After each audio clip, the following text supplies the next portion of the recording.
പക്ഷികളും മൃഗങ്ങളോടും പ്രസംഗിച്ച Francis Assisi. മനുഷ്യരോട് മാത്രമല്ല സമസ്ത സൃഷ്ടികളോടുമാണ് ഫ്രാൻസിസ് സുവിശേഷം പ്രസംഗിച്ചിരുന്നത്. ഒരിക്കൽ കന്നാറ ഗ്രാമത്തിൽ ഒരു അത്ഭുതം നടന്നു. വിവിധ വർഗത്തിൽപ്പെട്ട ആയിരക്കണക്കിന് പക്ഷികൾ ആ ഗ്രാമത്തിലുണ്ടായിരുന്നു. അവ ഫ്രാൻസിസിൻ്റെ ചുറ്റും വന്നിരുന്നു.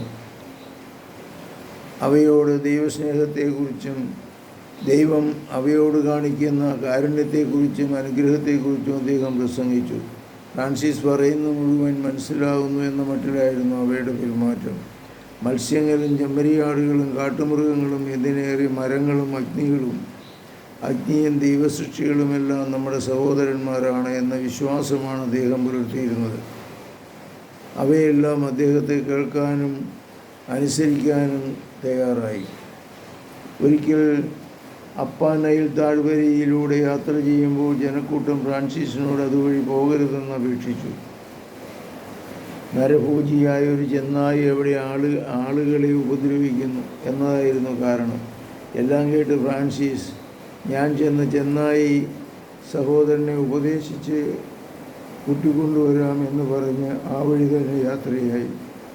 തൻ്റെ നേരെ കുരച്ചു വന്ന ചെന്നായിയുടെ നേരെ ഫ്രാൻസിസ് കുരിശടയാളം വരച്ചു. അതോടെ ചെന്നായി ശാന്തമായി. അദ്ദേഹം അതിനെ ഉപദേശിക്കുകയും വാത്സല്യപൂർവ്വം തഴുകുകയും ചെയ്തു. ചെന്നായി വളരെ മര്യാദയോടെ അദ്ദേഹത്തിൻ്റെ പിന്നാലെ നാട്ടിലേക്ക് പോന്നു. ആ കാഴ്ച കണ്ട ഗ്രാമവാസികൾക്ക് തങ്ങളുടെ കണ്ണുകളെ വിശ്വസിക്കാൻ കഴിഞ്ഞില്ല. അത്ഭുതം കൊണ്ട് അവർ വാപിളർന്നുപോയി. നരഭൂജിയായ ചെന്നായിത ഫ്രാൻസിസിൻ്റെ പിന്നാലെ അനുസരണത്തോട് നടന്നു വന്നു. അന്നു മുതൽ ചെന്നായി ആ നാട്ടിൽ വളർത്തുമൃഗങ്ങളെ കാവൽക്കാരായി. അതിനുള്ള ഭക്ഷണം ഗ്രാമവാസികൾ നൽകിപ്പോരുകയും ചെയ്തു. ദിവസങ്ങൾ കടന്നുപോയിക്കൊണ്ടിരുന്നു. അനേകം അൽമായ ഫ്രാൻസിസിൻ്റെ ശിഷ്യത്വം സ്വീകരിക്കാൻ തയ്യാറായി.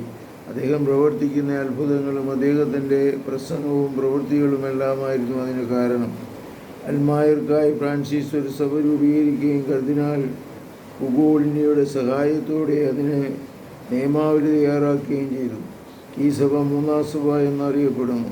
ഫ്രാൻസിസ് പോയ സ്ഥലങ്ങളിലെല്ലാം ഈ സഭ രൂപീകരിക്കപ്പെട്ടു.